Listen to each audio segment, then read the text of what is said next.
Hello, I'm Dr. Mary Newport from Florida in the United States, and I wish to thank the organizers of Nutra 2025 for inviting me to give this presentation. This presentation is based on a 2-year project resulting in publication of the articles cited on the slide that were co-written with chemist and Professor Fabian Dayrit of Ateneo University in Manila. The discussion will focus on the origins and clinical trials of the lipid-heart hypothesis that have influenced the low-fat and low-saturated fat dietary guidelines for Americans. The dietary guidelines for Americans were first published in 1980 with revisions every 5 years and have been adopted widely throughout the world along with Western ultra-processed foods. The primary objective was to reduce deaths from heart disease, but the perceived epidemic of coronary artery disease in the mid-20th century has been replaced with an epidemic of metabolic disorders such as obesity, diabetes, Alzheimer's, autism, and cancer. Since the 1960s, the rates of overweight or obesity have doubled in U.S. adults and nearly tripled in children. Diabetes in the U.S. has more than doubled since 1994 and is becoming more prevalent in children. So what is fueling the current epidemics of obesity and other metabolic disorders? Since food fuels our metabolism, the most likely explanation is that our diet has shifted from the traditional whole foods of our ancestors to overly processed and ultra-processed foods loaded with sugar, salt, and unhealthy fats, and an abundance of synthetic chemicals. Grocery store shelves in the U.S. are loaded with processed and ultra-processed foods. If you walk into any U.S. supermarket, you will see aisles of cold cereals, cookies and crackers, chips and other salty snacks, sugary beverages, and lots of candy.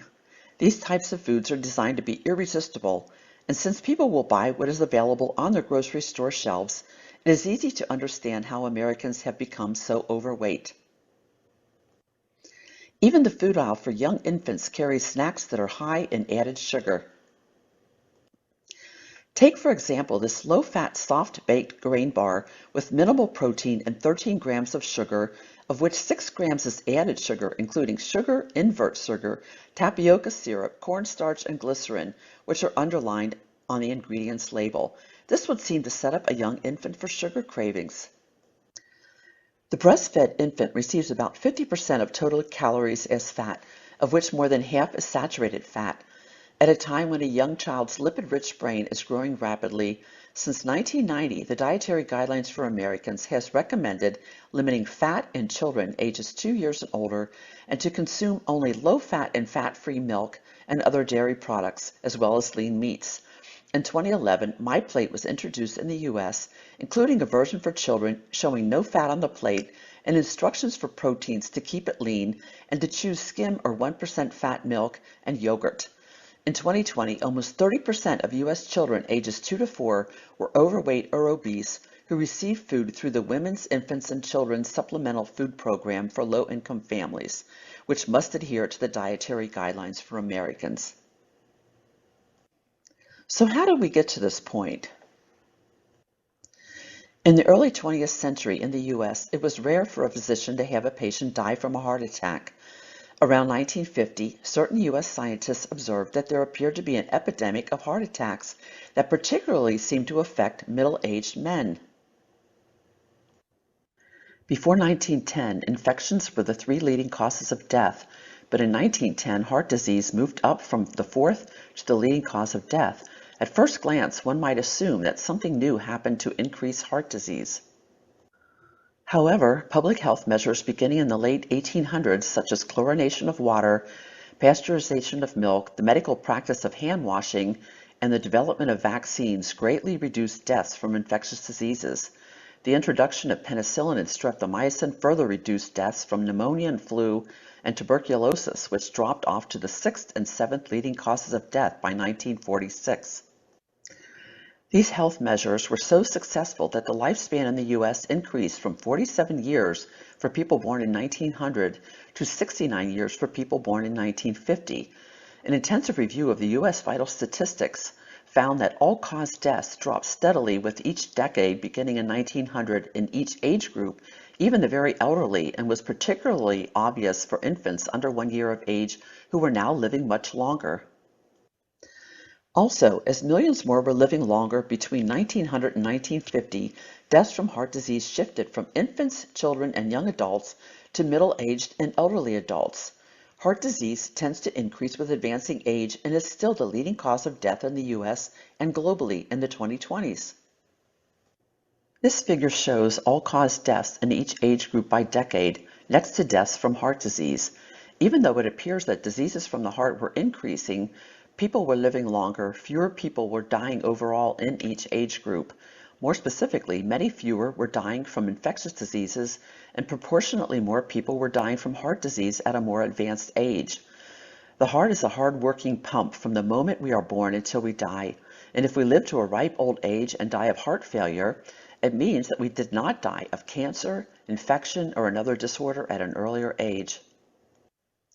Even fewer people might have died from all causes and from heart disease were it not for tobacco smoking and industrial air pollution, which became more problematic as the 20th century progressed.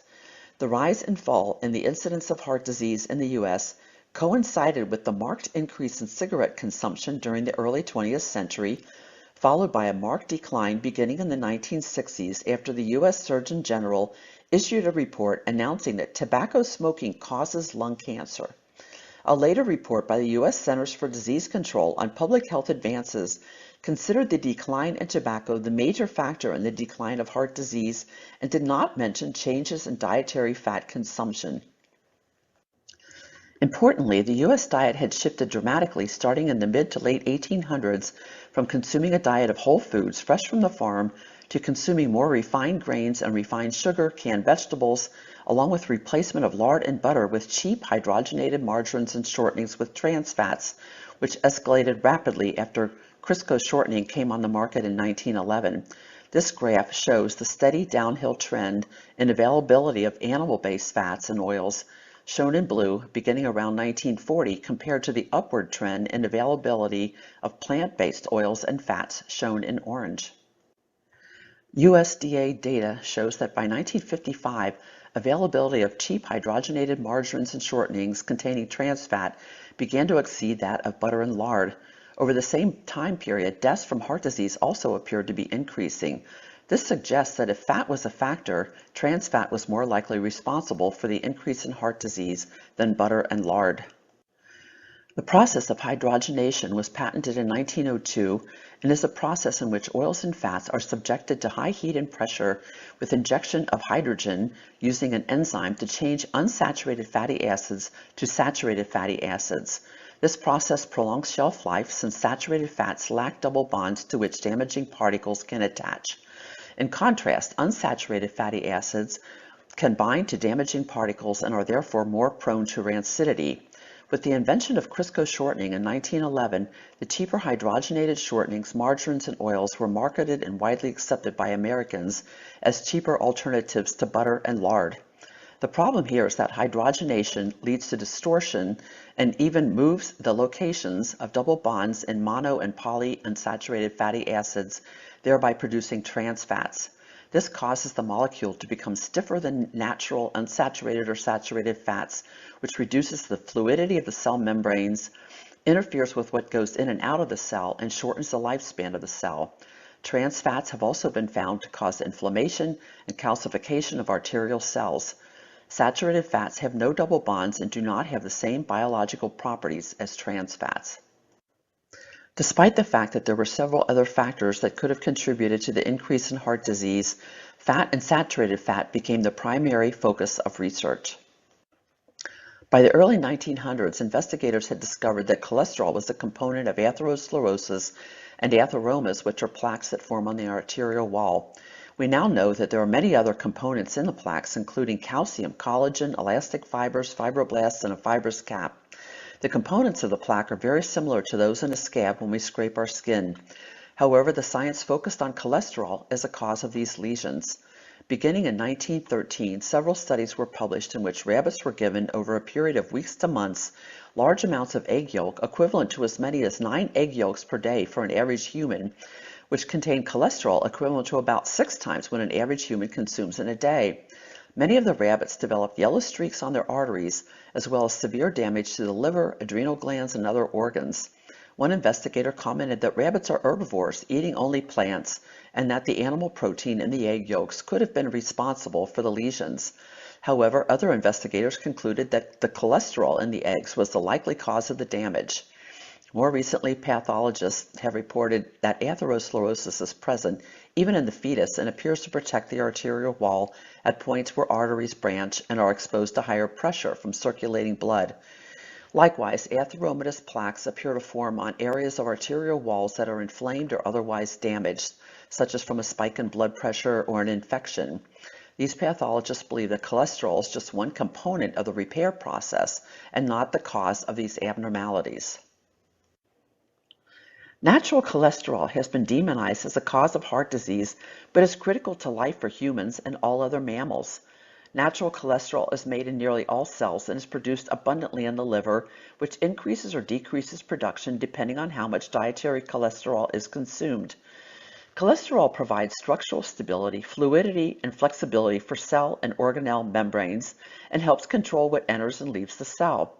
Cholesterol is especially rich in the brain, where it supports the delicate networks of neurons and nerve fibers and is required for neurotransmission at the synapse. Cholesterol is a potent antioxidant, is a precursor for all the steroid and sex hormones, vitamin D in the skin, coenzyme Q10, and has many other important functions.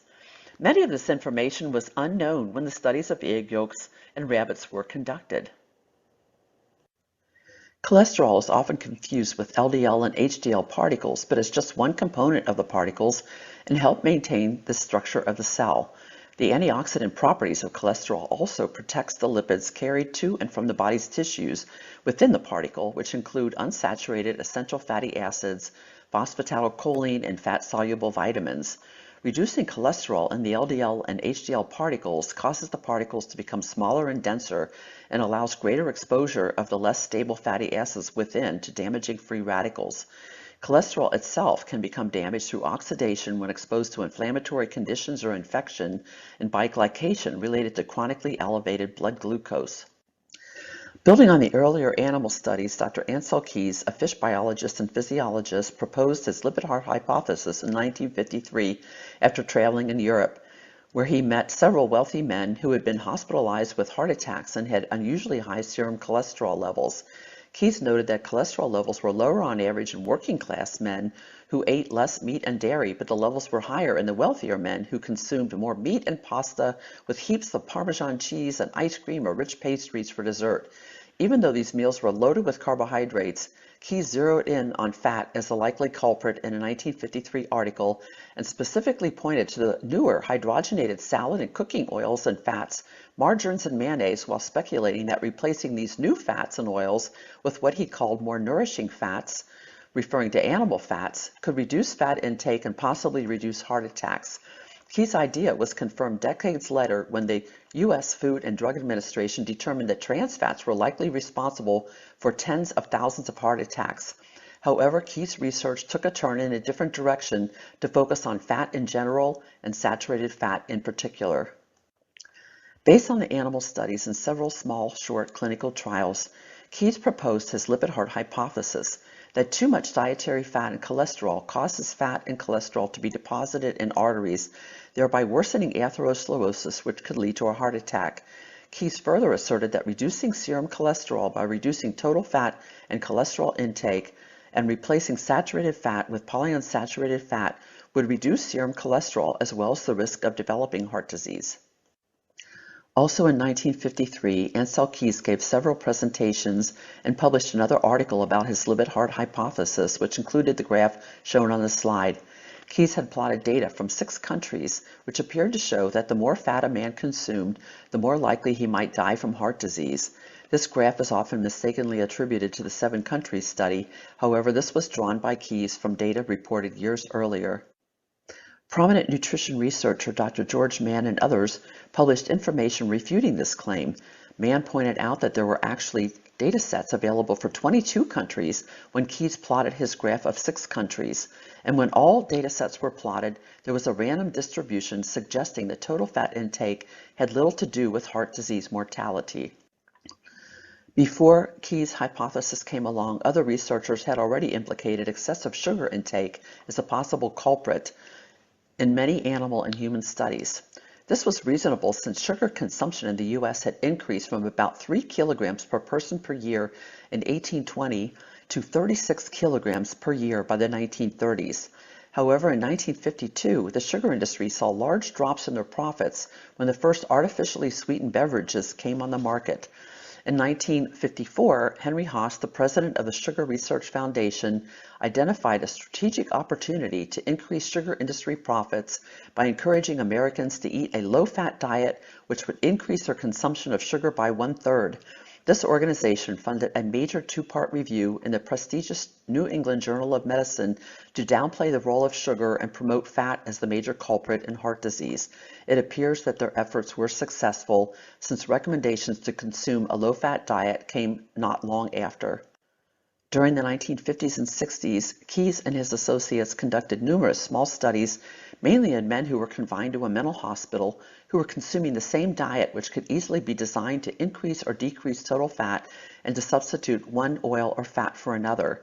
Keyes noted that there was huge variability within individuals of about 12% in cholesterol results in blood samples taken on the same day and larger differences in samples taken from one week to the next. Differences between individuals were even more striking. In the discussion found in his article, Keyes stated that the average results could not predict the effect of such changes in fat in any individual. Keyes highlighted the issue of variability in a table showing the results of a study in 14 institutionalized men, which I graphed out to show the results for each of the men. One of the most striking observations is that despite residing in the same hospital and eating the same diet, the baseline serum cholesterol levels range from 160 to 130 milligrams per deciliter, and the first 2 sets of results drawn 1 week apart while eating their standard hospital diet with 40% fat show substantial differences for most of the men from 1 week to the next.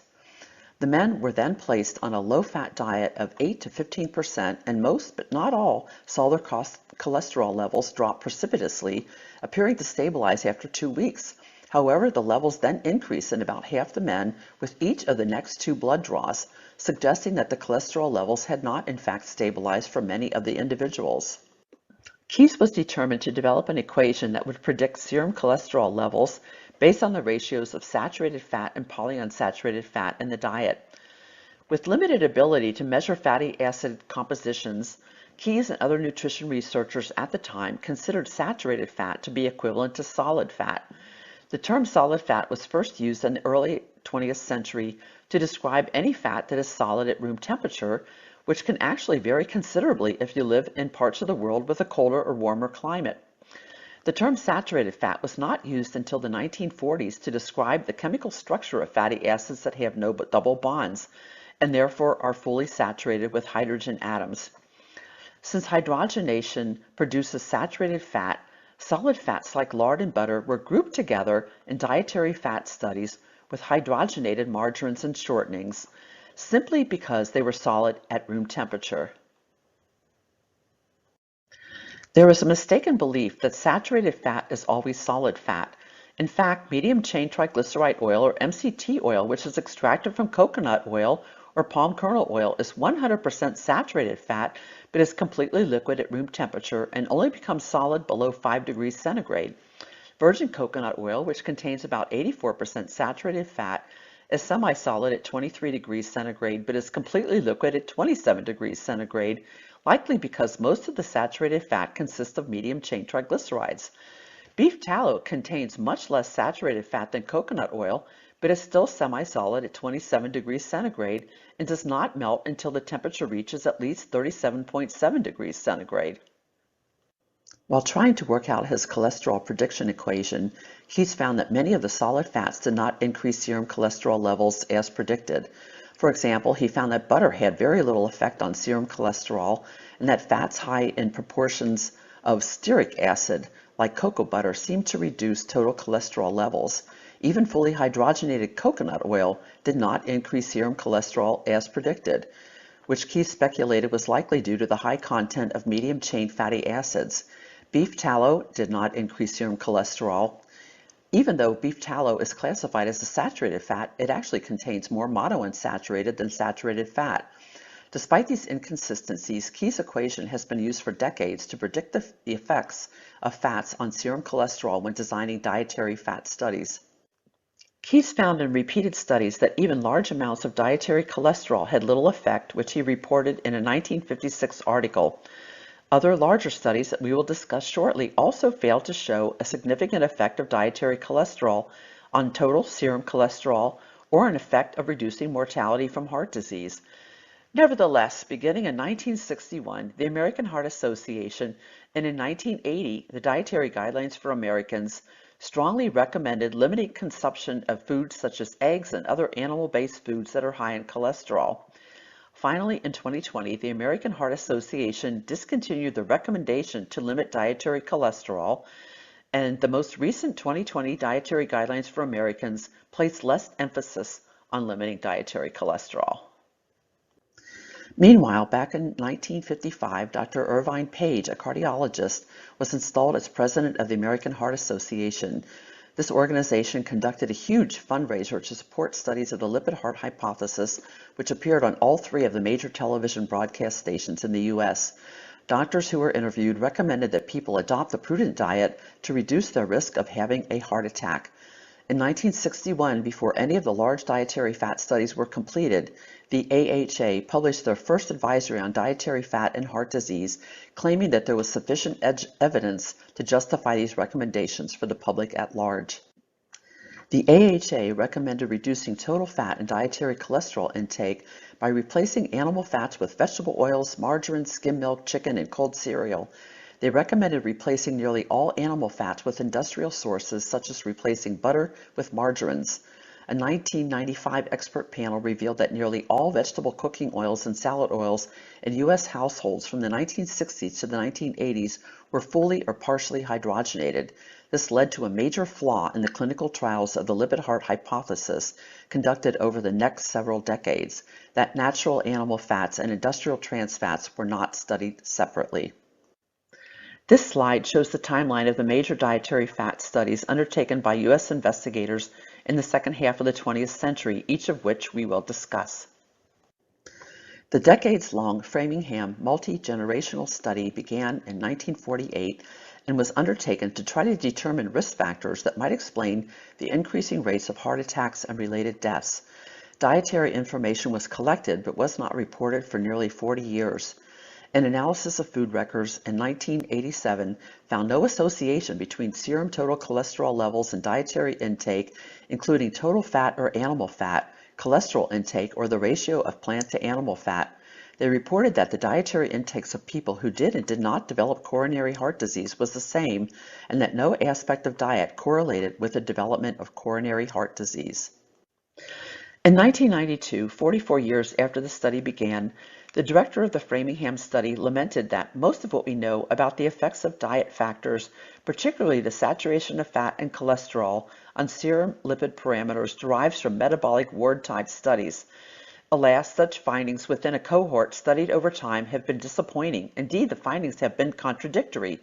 For example, in Framingham, Massachusetts, the more saturated fat one ate, the more cholesterol one ate, the more calories one ate, the lower the person's serum cholesterol. The first large study of the lipid-heart hypothesis was the Anti-Coronary Club study located in New York City from 1957 to 1967 and included more than 1,200 men aged 40 to 59 who did and did not have known heart disease. The men were to consume the prudent diet, including 30 mLs of corn oil every day. After 6 months, just over half the men had lower total cholesterol levels, and the men with very high cholesterol levels at baseline tended to have very large reductions in serum cholesterol, but not so much in the men with lower levels at the beginning. A control group consisted of men who came from the public health department for screenings but had no dietary instruction. After nearly 10 years, there were fewer new coronary artery events in men who had stayed with the diet than in men who had discontinued the diet or in the control group. However, while there were deaths from heart attacks in both the active and inactive diet groups, there were no deaths in the control group. The 7-country study and the National Diet Heart Study were carried out by many of the same investigators and greatly influenced the dietary guidelines for Americans. The 7-country study began in 1957 and was a 25-year longitudinal observational study directed by Ansel Keys that was designed to look for cardiac risk factors, including total fat, specific dietary fats, cholesterol intake, serum cholesterol levels, smoking, and blood pressure. The outcomes were death rates from coronary heart disease, cancer, and all causes in men consuming their usual diet. The study followed nearly 13,000 men aged 40 to 59 in 15 cohorts from 7 different countries and mostly working class men. The men were described as healthy. However, many had a history of EKG evidence of heart disease at the baseline valuation, with much higher rates in some cohorts than others. Dietary questionnaires were taken in less than 5% of the men for just 1 to 4 days in most cohorts, and only at baseline for nearly all cohorts, even though the study continued for 25 years. This was surprising since Ansel Keys himself had stated in a 1965 article that at least 20 sets of food diaries from an individual would be required through the various seasons to estimate a person's diet within 10% of certainty. The reports provided little information about the actual components of the diets in the various cohorts. Much later, a 1999 report revealed that one of the food groups studied consisted of lard plus margarine, thereby combining results for an animal fat and a trans fat. The 15-year results were published in 1986 and found no independent association of serum total cholesterol levels with coronary heart disease deaths. When age, systolic blood pressure, body mass index, serum cholesterol, and the number of cigarettes smoked daily were combined, these variables together appear to explain just 46% of the differences between the cohorts for coronary heart disease deaths. In the 7-country study, the intake of total fat had no effect on all-cause deaths or coronary heart disease deaths. The 4 cohorts with the lowest coronary heart disease deaths had total fat intakes ranging from 9 to 36.1%. The cohort in Crete, shown in dark green, had the lowest all-cause and coronary heart disease deaths, but one of the highest fat intakes at 36.1%. Monounsaturated fat intake did not correlate with coronary heart deaths, ranging from 3 to 26% of total calories in the 4 cohorts with the lowest coronary heart disease deaths. Keys asserted that a ratio of monounsaturated to saturated fat appeared to correlate with deaths. However, the ratios in 4 cohorts with the lowest coronary heart deaths varied from 1 to 3.5, and some of the cohorts with the highest and lowest death rates clustered around the same ratio of 1.0. Polyunsaturated fat intake also did not correlate with lower risk of death from coronary heart disease. 11 of the 15 cohorts clustered between 2.5 and 3.5% of total calories as polyunsaturated fat. The cohort from Crete had the lowest coronary heart deaths at 0.38 per 100 men, but the second lowest polyunsaturated intake at 2.5%. Saturated fat intake, which could have included both animal and hydrogenated fats in the US, Europe, and Japan at the time, did appear to correlate with coronary artery mortality, but did not correlate very closely with deaths from all causes, shown in the chart on the right. For example, the cohort from Ushibuka, Japan, had among the lowest rates of coronary heart disease deaths and the lowest intakes of total fat and saturated fat, but had one of the highest rates of deaths from all causes. The 7-country study was a valiant undertaking that has heavily influenced the dietary recommendations for more than 60 years. But with the benefit of hindsight, there are some notable flaws. Most notably, in my opinion, the investigators did not distinguish in their analyses animal fats from hydrogenated fats with trans fats, which were widely consumed in the US, Europe, and Japan at that time. While it is true that the harmful effects of trans fats were not yet fully known, the director of the study, Ansel Keys, had published his suspicion in 1953, just a few years before the study began, that hydrogenated fats might explain the increase in coronary artery deaths. Food diaries were collected just once in a few men in each cohort, but acquiring food diaries from all the men would have been very helpful in determining any differences between the men who had died from coronary heart disease or cancer and those who had not. Another major point is that at entry, there were 5 to 10-fold differences in rates of coronary heart disease between the various cohorts. Men with evidence of heart disease at baseline were 10 to 20 times more likely to die from heart disease at 15 years, a major finding of the study. For example, 10% of the men in the U.S. had evidence of coronary heart disease at baseline and had the second highest deaths from coronary heart disease at 15 years, whereas just 0.9% or 1/10 as many Japanese men had evidence of coronary heart disease at baseline and had among the lowest coronary heart disease deaths at 15 years. Another issue is that only deaths from all causes, coronary heart disease and cancer, were reported and analyzed, while other major causes of death, such as strokes and infections, were ignored. Infections were still the leading causes of death in Japan and many other countries outside the U.S. In addition, brain hemorrhages or strokes were among the leading causes of death in Japan and Greece at that time, but deaths from infections and brain hemorrhages were not reported. In 1961, with the 7-country study underway, Keyes and his associates published an interesting study of 77 hospitalized men consuming highly controlled diets. Some men were given natural corn oil for 3 weeks, followed by hydrogenated corn oil for 3 more weeks. Other men received the same oils, but in reverse order. Different amounts of the oils were given for comparison. Men consuming 30 mLs of corn oil had total cholesterol levels 10 milligrams higher when they consumed hydrogenated versus non-hydrogenated corn oil. Cholesterol levels were 25 milligrams higher when consuming 100 mLs of corn oil. Total cholesterols were 21 milligrams higher when the men consumed hydrogenated versus non-hydrogenated safflower oil. Since Keyes believed at that time that higher serum cholesterol levels caused heart attacks, it is surprising then that natural and hydrogenated fats and oils were not considered separately in the 7-country study thereafter or in other studies that followed. The same year that this study was published, Keyes and others were planning the next major clinical trial called the National Diet Heart Study. In 1956, Dr. Irvine Page, president of the AHA, was awarded government grants for the first phase of a major dietary fat study that he hoped would eventually recruit 100,000 men. The National Diet Heart Study also received funding from the American Heart Association and many other companies and organizations. In order to blind the participants to their assigned diet, the men were to consume special fabricated fat-modified foods designed for each test diet. The full 428-page report was published by the American Heart Association in 1968, but I was unable to obtain a copy of the book, monogram, or a PDF from a new or used bookstore, a library, or on PubMed where it was cited. Fortunately, I connected with Dr. Henry Blackburn, one of the 7-country study investigators, who was 97 years old at the time and kindly loaned me his copy of the book.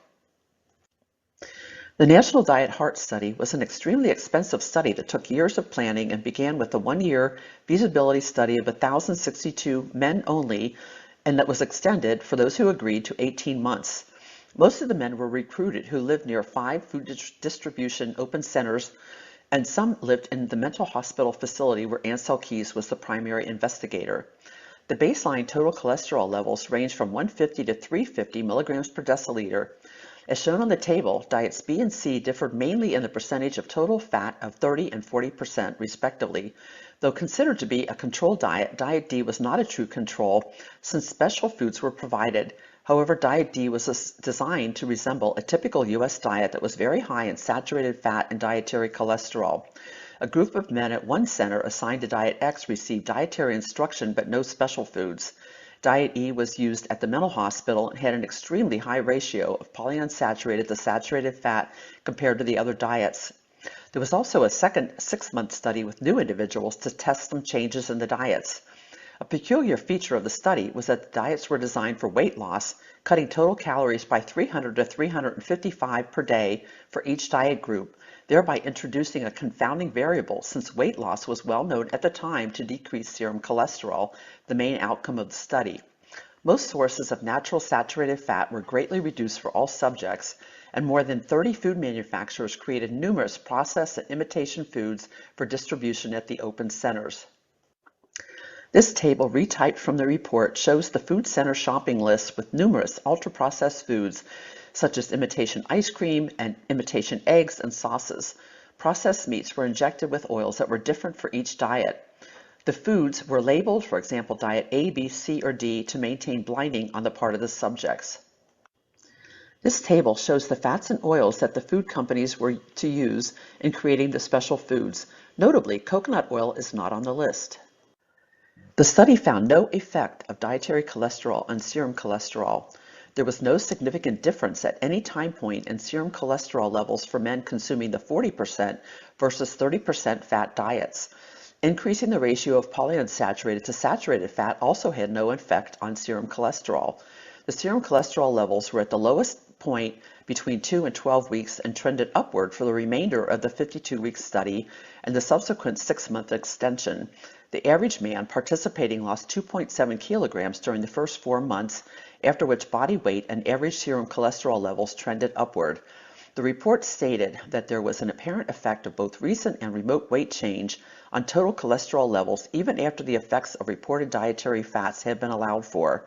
The hospitalized men consuming 40% fat had the greatest average reduction in serum cholesterol at 52 weeks, which is attributed to strict dietary control. After all studies were completed, 253 men from one center returned for a 6-month post-study evaluation, and average serum cholesterol values had reverted completely back to baseline, including the instruction-only group, a major disappointment as expressed in the report by the authors.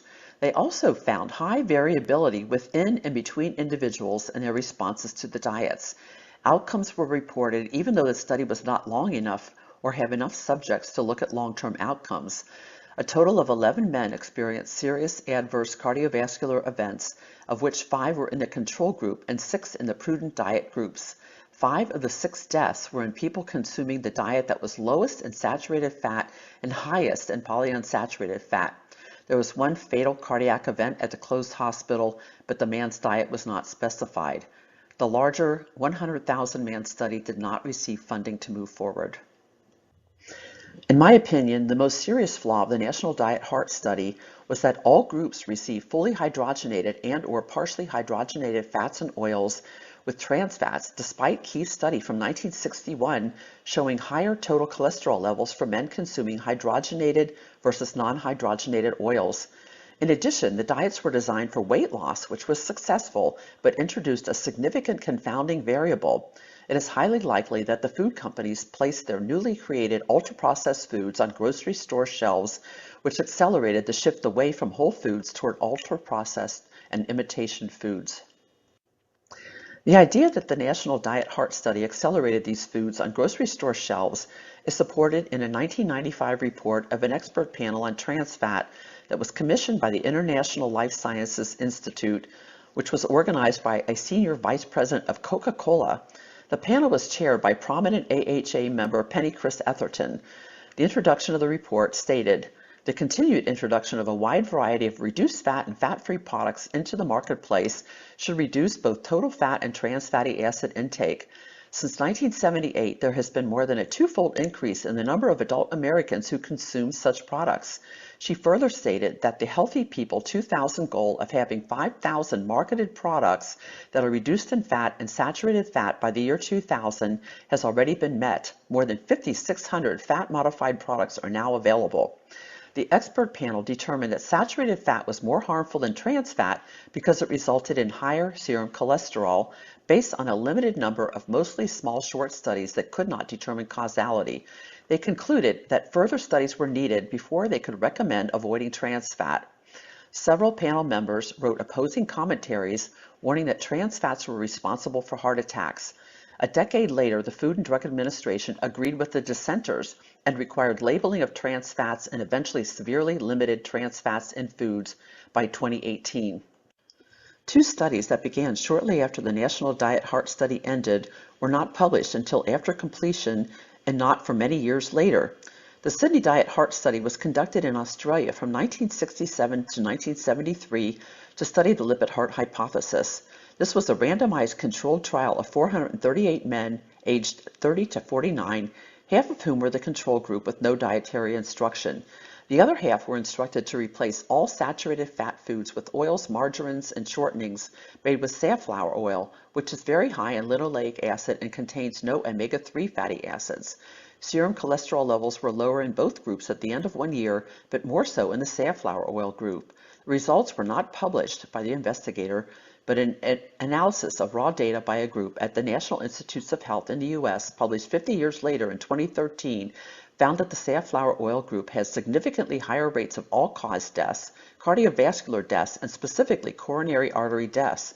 They also noted that the increased risk of death presented rapidly and persisted throughout the study. From 1968 to 1973, Ansel Keys conducted one of the largest randomized controlled trials of the lipid-heart hypothesis called the Minnesota Coronary Experiment, but was not published for more than 40 years, possibly due to the unexpected results. The study included more than 9,000 men and women aged 20 to 97 who were living in nursing homes or mental hospitals and were studied until death or discharge. The study lasted for 5 years, and the average duration in the study was 31 months. As people were discharged or died, new people were entered into the study, which may have confused the results, since only 1/4 of the people were in the study for a year or longer. Half the people received the control hospital diet, but with 1% more added linoleic acid and 18% saturated fat, including animal fat, but also hydrogenated margarines, shortenings, and oils. The other half of the people received the test diet, in which liquid corn oils were used for cooking and soft corn oil margarine was used in place of butter, which reduced saturated fat by half and increased linoleic acid by more than 280%. Both diet groups received the same amount of fat at 38–39%, and the corn oil group received about a third the amount of dietary cholesterol compared to the control group. Keys and associates did not publish their disappointing results after the study was completed. Partial results were published years later in 1989 by co-principal investigator Ivan France, without Keys as a co-author, and in 2016 a more complete analysis was published by the NIH group. While serum cholesterol levels dropped considerably more in the corn oil group than in the control group, there were significantly more serious cardiac events and all-cause deaths in the corn oil group. The people with the largest reduction in serum cholesterol had the highest incidence of death, and each 30 milligrams per deciliter reduction in cholesterol increased the risk of dying by 22%. Complete autopsy reports for 149 people showed evidence of at least one myocardial infarction in 41% of the corn oil group versus only 22% in the control group, and there was no less evidence of coronary artery disease or atherosclerosis in people in the corn oil group than in the control group. It is important to note that corn oil has 52% omega-6 linoleic acid and only 1% omega-3 alpha-linolenic acid, resulting in an extremely high omega-6 to omega-3 ratio, which would promote production of more pro-inflammatory than anti-inflammatory metabolites of the essential fatty acids. The 10-year-long multiple risk factor intervention study was conducted in the U.S. from 1971 to 1980 and included nearly 13,000 high-risk men aged 35 to 57 years who were smokers with high blood pressure and had high serum cholesterol levels, but without evidence of heart disease at the baseline. Half were assigned to continue their usual care and diet. The other half were assigned to a special intervention group who received treatment for hypertension, counseling for cigarette smoking, and advice to consume less than 35% total fat, less than 8% saturated fat, and to include 2 to 4 tablespoons per day of polyunsaturated oils, fats, and imitation creamers that were provided. This is one of the first large studies that reported LDL cholesterol levels. As expected, total and LDL cholesterol dropped more in the special intervention group than in the usual care group. Blood pressure and smoking also dropped more in the special intervention group, but there was also no significant difference in coronary events, total deaths, or cardiac deaths between the groups. Notably, there were significantly more cancer deaths in the special intervention group than in the usual care group. In 2017, the American Heart Association published an updated advisory on dietary fat and heart disease that continued to encourage eating a low-fat diet and replacing saturated fat with polyunsaturated fat. I include this here because the 4 core studies that formed the basis of their opinions were reported between 1968 and 1979, just before the dietary guidelines for Americans were first published in 1980.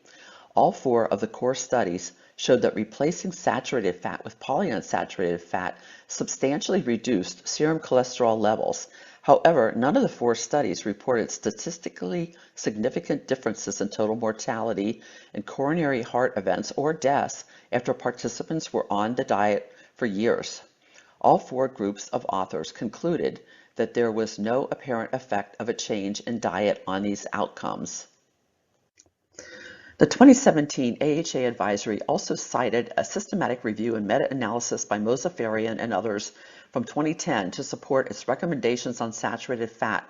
However, this analysis revealed that most studies of saturated fat found no effect of worsening most of the risk factors associated with heart disease, such as blood pressure, diabetes, vascular function, obesity, or inflammation.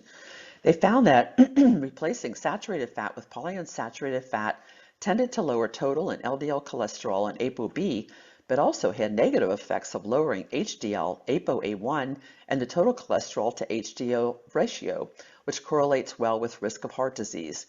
They concluded that although recommendations to replace saturated with polyunsaturated fat appear appropriate, the much larger CVD burdens caused by other dietary factors, such as low omega-3, low fruits and vegetables, high trans fats, and high salt, appear to warrant much more attention. They also noted that while studies of individual nutrients are informative, people make decisions about eating whole foods that contain multiple macro and micronutrients in various amounts. Autopsy studies have also refuted the basic assertion of the lipid-heart hypothesis that more fat and cholesterol in the diet speed up atherosclerosis. Various autopsy studies have shown that atheromatous plaques appear to result from inflammation and other damage to arteries, and have also shown that the amount of atherosclerosis is the same in people who die from heart attacks and those who don't, in people with high and low serum cholesterol levels, in people who eat higher and lower fat, in people who eat high versus low percentages of polyunsaturated fat, and in people who take statins and those who don't.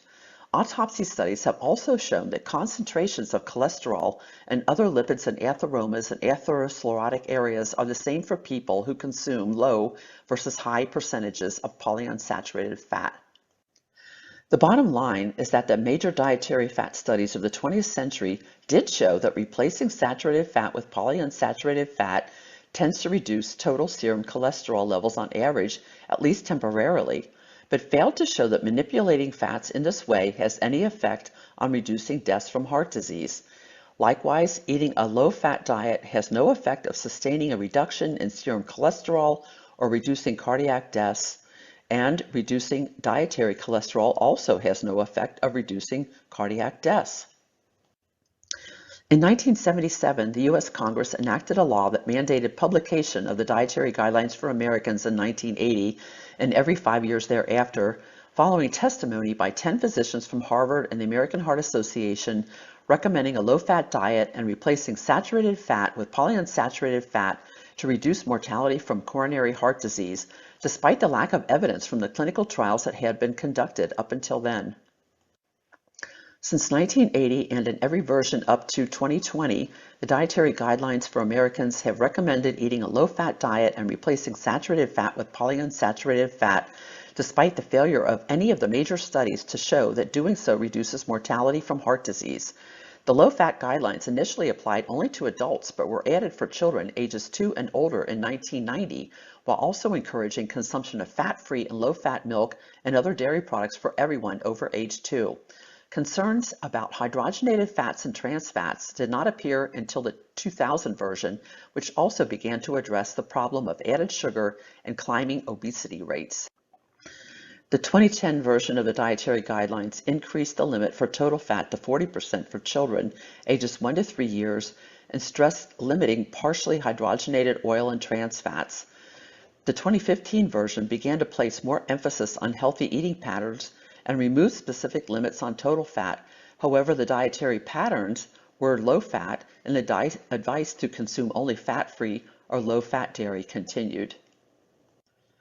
The latest version of the Dietary Guidelines in 2020 continued the same basic recommendations, but notably limits on saturated fat were encouraged in order to adhere to a healthy eating pattern, but without mention of the effect of saturated fat on serum cholesterol levels or on heart disease risk.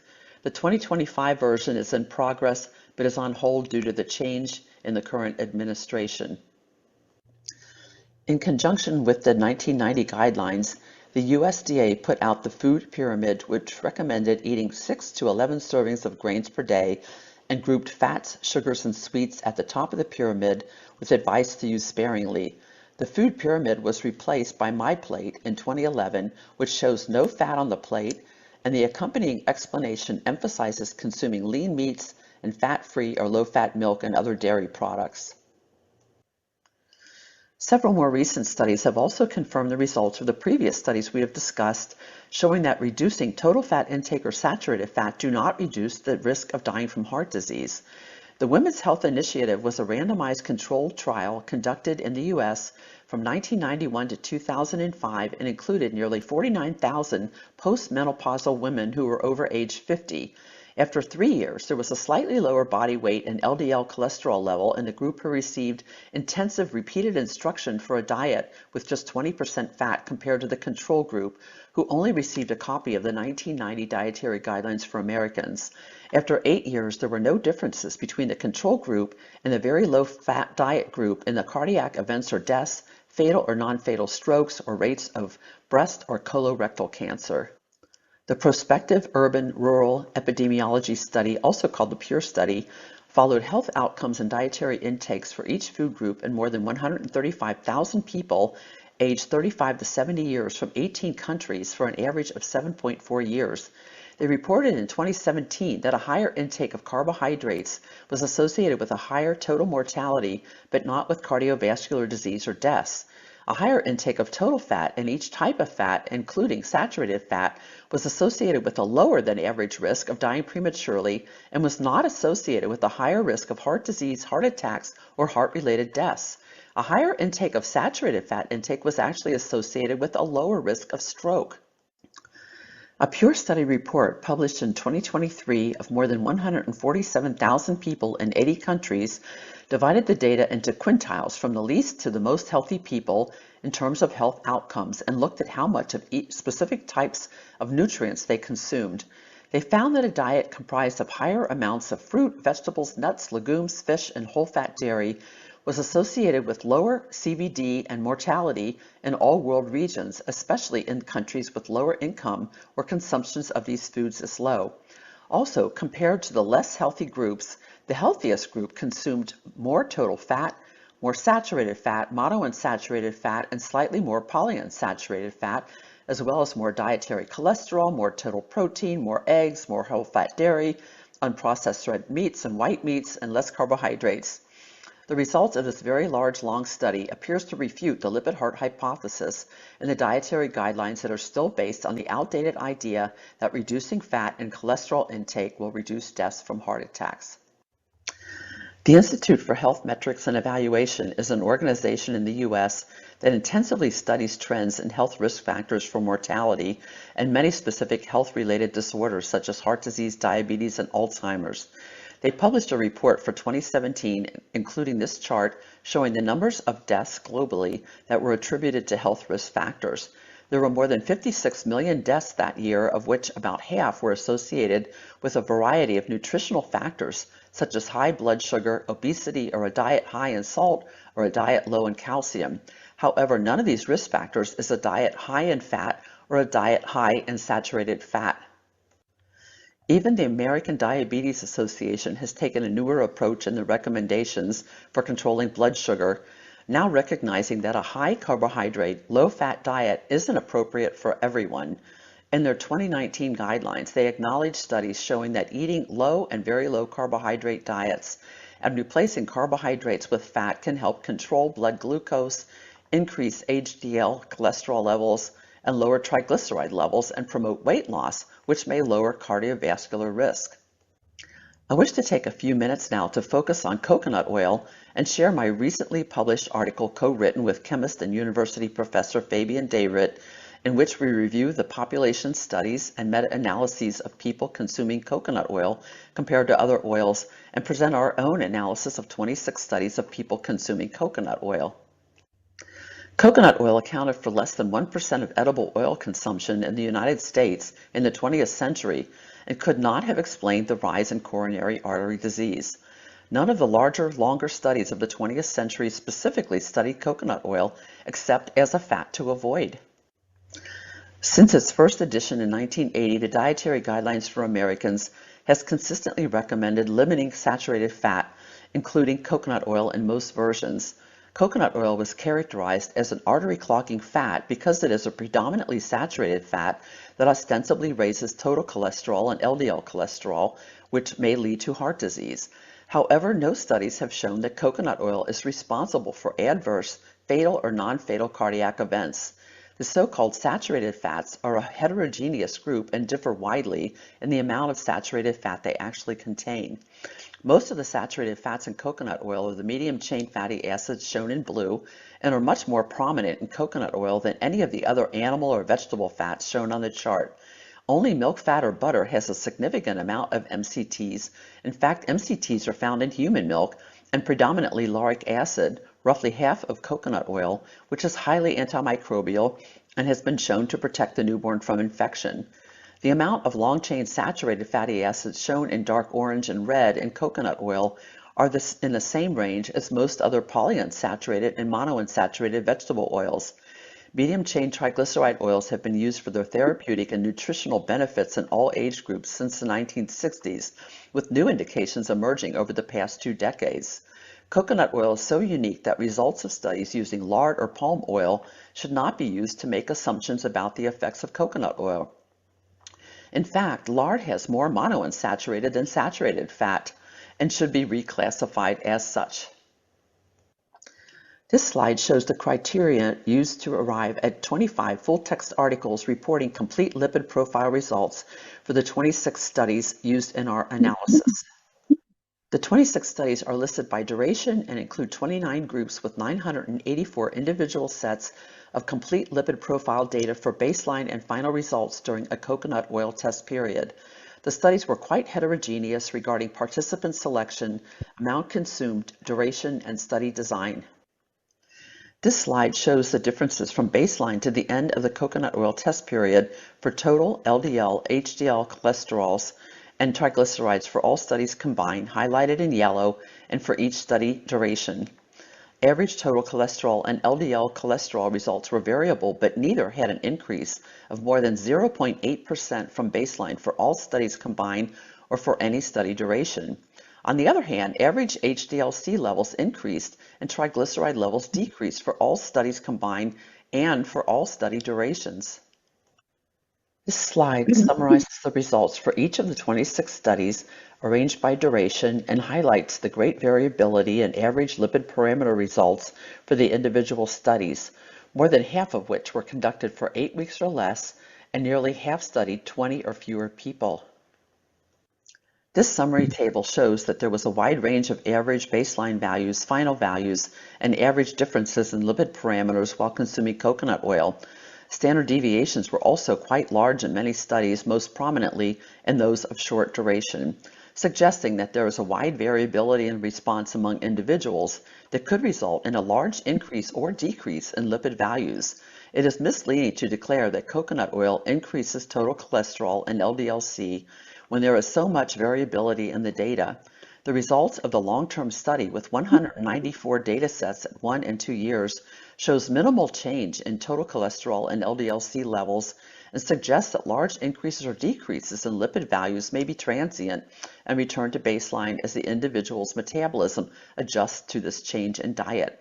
The long-term study also showed more significant increases in HDL cholesterol and decreases in triglycerides, which are thought to lower cardiac risk. We concluded, based on our analysis of the 26 studies, that the dietary recommendations to avoid consuming coconut oil due to its effects on lipid parameters is not justified. In summary, the lipid-heart hypothesis was a reasonable idea in 1953 based on the previous animal studies and the state of lipid analysis at the time. However, lipid and nutrition science has advanced considerably since then, and the studies of the lipid-heart hypothesis failed to show that the amount of dietary cholesterol, total fat, or natural sources of saturated fat has any effect of increasing mortality from heart disease or from all causes, despite the cholesterol-lowering effect of replacing saturated fat with polyunsaturated fat. The 2020 version of the Dietary Guidelines for Americans recommends consuming 29 grams or about 2 tablespoons daily of liquid oil for children and adults, consuming about 2,200 kilocalories per day, despite the findings of the Sydney Diet Heart Study and the Minnesota coronary experiment we discussed, which showed that consuming large amounts of high linoleic oils could be harmful. The best evidence shows that consuming hydrogenated and partially hydrogenated oils and fats with trans fats is harmful to heart health and overall health, and hopefully more countries will remove them from their food supplies. It is time to rethink the outdated recommendations to eat a low-fat diet and to replace saturated fat with polyunsaturated fat. Here are my website, social media links, and books. Thank you so much for your kind attention to this presentation.